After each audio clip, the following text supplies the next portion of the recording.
Você sabia que dor na coluna ou dor nas costas é a primeira causa de incapacidade no mundo? A terceira de aposentadoria precoce? Que 80% das pessoas já tiveram ou vão ter dor nas costas? Hoje no Repórter MT eu recebo o fisioterapeuta Jean Pierre Guimarães. Ele trabalha com reabilitação em coluna. Afinal, Jean, homens ou mulheres te procuram mais para falar sobre o assunto? Bom, as dores na coluna ela pode envolver diversas regiões, como no pescoço, que é a região cervical, como na região lombar, a região torácica é menos incidente porque tem mais estabilidade em relação às costelas, mas a prevalência maior são essas duas regiões. Tanto homem quanto mulher, a incidência é altíssima. Né? Essas dores elas são os fatores inespecíficos. O que é fatores inespecíficos? São dores que não têm uma causa específica, ela é multifatorial. Então precisa de uma investigação mais completa para identificar e entender qual é o processo dela, como ela acontece. O que nós precisamos entender é que essas dores ela têm a forma aguda e a forma crônica de acontecer. Quando uma dor é crônica? A partir de quanto tempo sentindo uma dor? Em média 3 meses, ou seja, a partir de 6 semanas o paciente já torna-se a ficar crônico.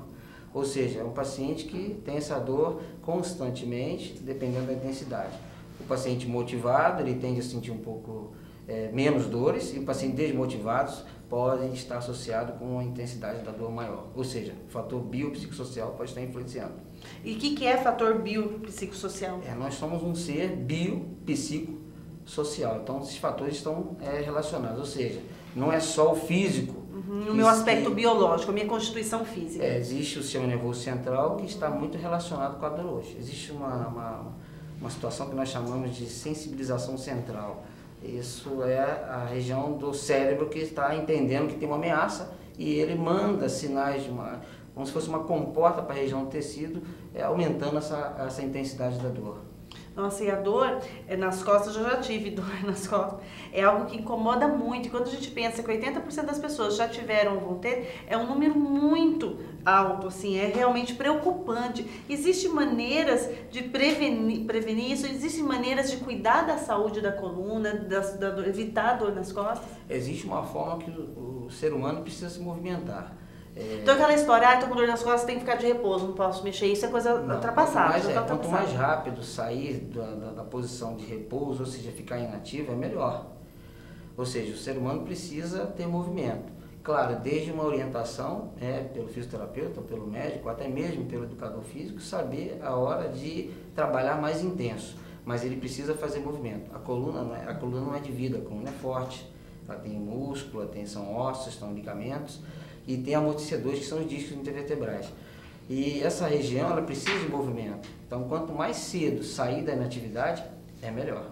Então, Jean, por exemplo, se a pessoa permanece durante todo o dia numa determinada posição, trabalhando ou alguma atividade, isso também é prejudicial? Quer dizer que ela está sem movimento, então no dia a dia, isso com o passar do tempo pode impactar? O que acontece quando os pacientes nos procuram no consultório, ele já vem com o exame em mãos e entrega em nossas mãos, está aqui o meu problema. E muitas das vezes o exame não condiz com o problema que ela tem, por isso tem que passar por uma avaliação. Muito limitado.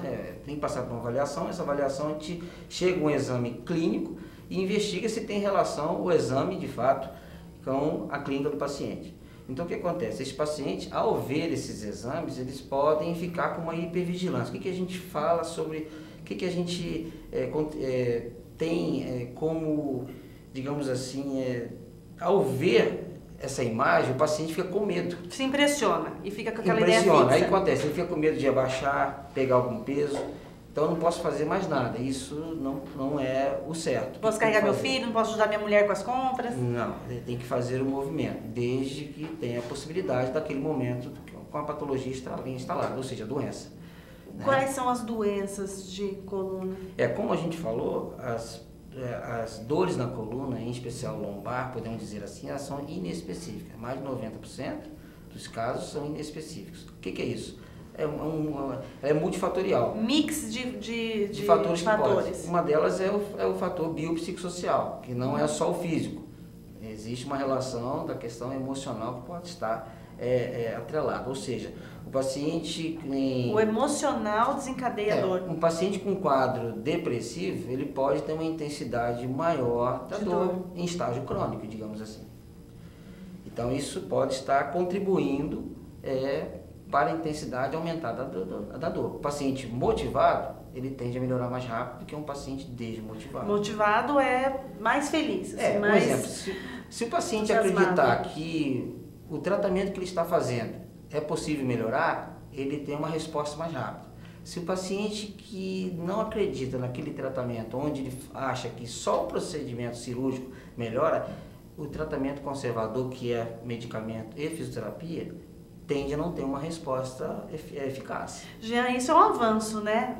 O avanço hoje na discussão, porque você considerar o aspecto emocional, ele é muito recente. Sim. Essa ideia, porque até então a ciência era muito engessada nesse sentido do positivismo. Então, aquilo mas hoje considerar esse aspecto de emocional, do entusiasmo da pessoa, do acreditar e da força da mente. Um exemplo, há um tempo atrás era só direcionado ao modelo biomédico. O que é o modelo biomédico? É a alteração da anatomia do ser humano. Ou seja, está ali alterado, a causa da dor é essa. Não, então os estudos agora, a prática baseada em evidência mostra que o modelo biopsicossocial está relacionado principalmente com os pacientes que têm dor crônica. Principalmente que têm dor crônica. Ou seja, nós não somos só biológicos, tem um fator biopsicossocial. Como eu te falei, o paciente que tem um estado depressivo, ele pode ter um quadro de intensidade de dor maior. Umas dúvidas em relação, por exemplo, ao colchão.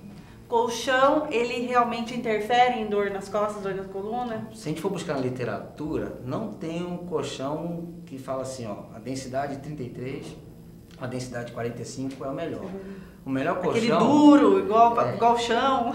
O melhor colchão... colchão de água. O melhor colchão que nós temos é o colchão que nós temos que gostamos de dormir nele. Ou seja, não posso afirmar para você que a densidade 33 é o melhor, a densidade 45... onde eu particularmente consigo descansar. Onde eu consigo dormir bem. Uma boa noite de sono interfere na qualidade do tratamento. Nossa. Então, essa é uma verdade que se dizia até então, que aquele colchão duro, igual pedra, não é bem assim. É como a gente ouve as orientações de que não dorme de barriga para baixo, durma apenas de barriga para cima ou durma de lado direito ou lado esquerdo. Para você, postura para dormir, como dormir? Tem várias pessoas que dormem de barriga para baixo e não sentem dor. Tem pessoas que gostam de dormir de lado, tem pessoas que gostam de dormir de barriga para cima ou dormir de barriga para baixo e se sentem bem. Então, a postura, você vai se adaptar ao meio na qual eu posso dormir melhor. Como eu volto a falar, uma boa noite de sono faz parte do tratamento. Um lazer faz parte do tratamento. Um indivíduo que ele tem um quadro de desmotivação está associado à intensidade da dor. Então, hoje, uma questão da contemporaneidade, ficar mexendo no celular o dia inteiro, tem já estudo que fala se isso aqui já está ou ainda não? É muito novo? Ainda é muito novo. Precisa de estudos recentes comprovando ainda que se a intensidade de ficar no celular com o pescoço dobrado para frente pode desencadear ou é a dor da sua coluna. Não tem ainda uma comprovação científica em relação a isso. Não tem. E aí, durante o dia, a gente já falando, é questão de trabalho. A partir de quanto tempo a pessoa deve se movimentar? Estou sentada. A partir de quanto tempo eu devo levantar, me movimentar e voltar? As posturas têm que ser o quê? Variáveis. O que a gente recomenda aos pacientes é não passar por mais de 30 minutos numa posição só.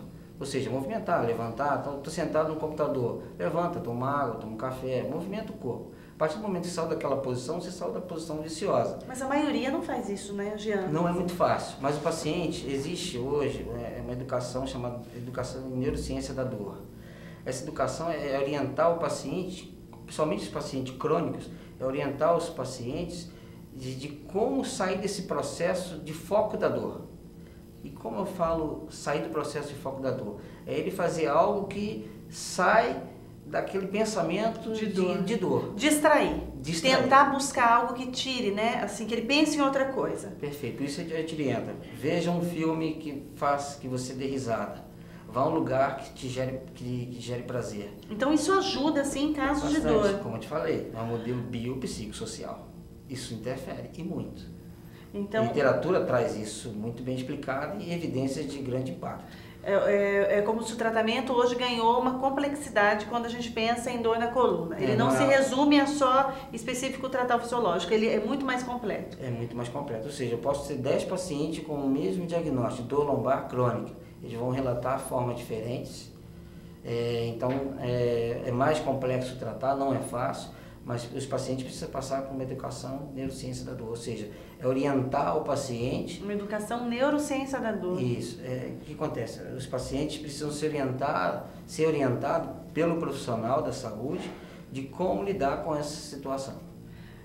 Como lidar com a dor. Isso. Tentar burlar a dor. É possível, então, Jean? Geralmente, assim, o que acontece? Os pacientes eles passam por diversos locais. Vai pelo médico da dor, vai para um especialista ortopedista da coluna, um exemplo, vai para um clínico, vai para fisioterapeuta, já fez acupuntura, fez diversos tratamentos de pacientes, ninguém consegue resolver um problema. E será que o problema está no físico? Então a gente precisa fazer essa avaliação mais complexa, entender que o fator é multifatorial e orientar ele da melhor forma a prazeres da vida, né? Fazer atividade, fazer algo que ele goste. Então, por isso, ele tem que passar por alimentação. Nossa, então o cenário mudou muito quando você Bastante, pensa em... Mudando demais, né? Porque a questão do repouso, que hoje é a questão da movimentação, né? A questão de educar para pensar a dor de outra maneira. E por serem vários fatores, né? Causas específicas, e é mais difícil ainda a cura. Mas o que precisa é tratar o quê? São as alterações que esse paciente apresenta. Exemplo, a dor, que é o que nos procura. Então nós temos que tratar o sintoma, melhorar, proporcionar a melhor qualidade de vida para esse indivíduo que está em procura de melhor. Porque muitas vezes as causas a gente não consegue alcançar. Não, por exemplo, muitos pacientes procuram, doutor, eu estou com a minha coluna fora do lugar. Doutor, eu estou com minha coluna, parece que eu tenho 40 anos, parece que estou com 90 anos. Então, o que acontece? Essa relação não quer dizer que seja a causa da dor. Então, esse paciente que tem essa imagem na sua cabeça, que minha coluna está muito degenerada, não quer dizer que isso seja um fator etiológico, ou seja, a causa da dor. O que precisa orientar esse paciente que ele precisa se movimentar, buscar o tratamento certo e o mais cedo possível ficar independente. Não fazer um tratamento ao longo da sua vida. Quanto mais rápido ele sair, ele faz a sua atividade, proporciona a melhor qualidade de vida. Esse é o objetivo. E existe um exercício, o ideal para a coluna, por exemplo? O ideal é a musculação, o ideal é a caminhada, o ideal é exercício na água, ou isso depende também muito de pessoa para pessoa? Existem as limitações. Precisa o paciente passar por um quadro de avaliação, ver a resposta do tratamento e orientar ele a fazer uma atividade. E tem que orientar a fazer uma atividade que gere prazer ao paciente. Todo mundo tem que fazer atividade. Precisa. Qualquer que seja, todas as pessoas adultas precisam se movimentar. Precisa se movimentar. Por quê? Porque a musculatura precisa de atividade. Em todas as idades. Até a pessoa de 80 anos. Precisa fazer atividade. Claro, compatível com a idade. Né? Não posso fazer uma relação de uma pessoa de 30 anos com uma pessoa de 70 anos. Então, o que precisa é movimentar o corpo. E a coluna, ela é forte para fazer movimento. Aquela história de falar assim, não posso mais pegar peso. Aquela história mais que eu não posso dobrar mais ao chão pegar uma caneta. Não, pelo aí que trava, né? Uma linguagem popular, aí que vai travando mesmo. O famoso linguajar que a gente ouve falar muito. Travei. O que é o travei? Não consigo mexer mais, está doendo. O paciente vai pegar uma caneta ao chão, digamos, e ele sente uma dor empontada e fica. E para, ele não consegue, tem medo de movimentar. Exatamente. Esse paciente que teve esse episódio, ele vai gerar uma hipervigilância futuramente, porque ele não quer passar por esse momento. O que vai acontecer? Ele não vai querer fazer mais movimento. Pelo contrário, nós temos que estimulá-lo a fazer o movimento, deixar ele mais flexível possível. Nossa, e quando você disse assim, em relação a tratamentos, o exercício entra nessa categoria de tratamento? O exercício, ele é fundamental. Ele é fundamental de acordo com o que o paciente gosta de fazer. Eu não posso pedir ao paciente, vai fazer natação se ele não gosta de entrar na água. Vai fazer uma hidroginástica se ele não gosta de entrar na água.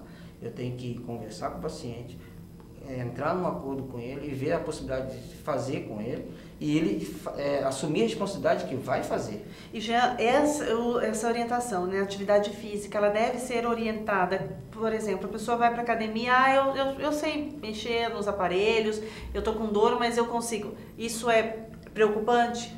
Você pode, por um erro na hora da prática do exercício, eu posso agravar a minha situação? Existe a possibilidade. O que precisa é estar bem orientado por um profissional que conhece o problema. Um exemplo, quando o paciente ele melhora do quadro áudico, que é a dor, quando eu faço a reabilitação da coluna, eu oriento esse paciente a fazer uma atividade. E quando comumente a gente entra em contato com esse profissional que estará com esse paciente fazendo essa atividade, informando o quadro que ele teve e qual é o objetivo que a gente quer ganhar com esse paciente com uma atividade mais intensa. E quando une todos esses fatores, né, a atividade, essa reabilitação, a dor para? O objetivo já que é biopsicossocial, quando esse tratamento ele é visto nessa complexidade, realmente a gente consegue parar de ter dor na coluna? Exatamente. Então o que acontece? Esse paciente, quando ele está com um quadro de motivação, ele consegue acreditar que é possível fazer, ele está numa qualidade de vida melhor. Então o paciente ele acaba tendo os prazeres da vida e não se queixando mais das dores. Mas isso não deixa ele imune de ter uma recorrência. Não deixa. Ele pode ter um novo episódio, independente de ele fizer atividade ou não. Então não deixa ele imune. O que a gente reduz é ele fazendo atividade. O risco fica menor. O risco fica menor com a atividade física de dor na coluna. Mas não deixa ninguém imune. É como fala a literatura. A literatura fala o seguinte: pelo menos um episódio na vida de dor lombar, dor nas costas, como você bem falou, nós podemos ter. Eu já tive várias. Artrose. Artrose é algo que eu, antes de começar a entrevista com o Jean, até fiz uma pergunta para ele, porque eu achei que a artrose era algo específico de algumas pessoas. E você me trouxe a informação, não, que a artrose é muito mais comum do que eu penso. A artrose vai acontecer em todas as pessoas. É como a gente bem fala... Todo mundo vai ter artrose. Ruga é doença? Não. A artrose é um processo fisiológico do ser humano. E então, os indivíduos, a partir dos 25 anos, já começam a ter alterações na coluna degenerativas. Mas em alguns casos mais severo que outros. Existe. Isso depende muito do estilo de vida, os fatores genéticos. A pessoa pode ter uma degeneração mais intensa com menos idade. E muitas das vezes não tem dor na coluna. Foi um achado que apareceu no exame. Só vai aparecer... a gente fala, o exame pode gerar um efeito nocebo. O que é um efeito nocebo? É entender que aquilo ali é prejudicial. E nem sempre é. Nem sempre é. O que você diria para as pessoas para que elas tenham menos dor, mais qualidade de vida? Faça atividade, movimente o corpo. É o que eu deixo de recado.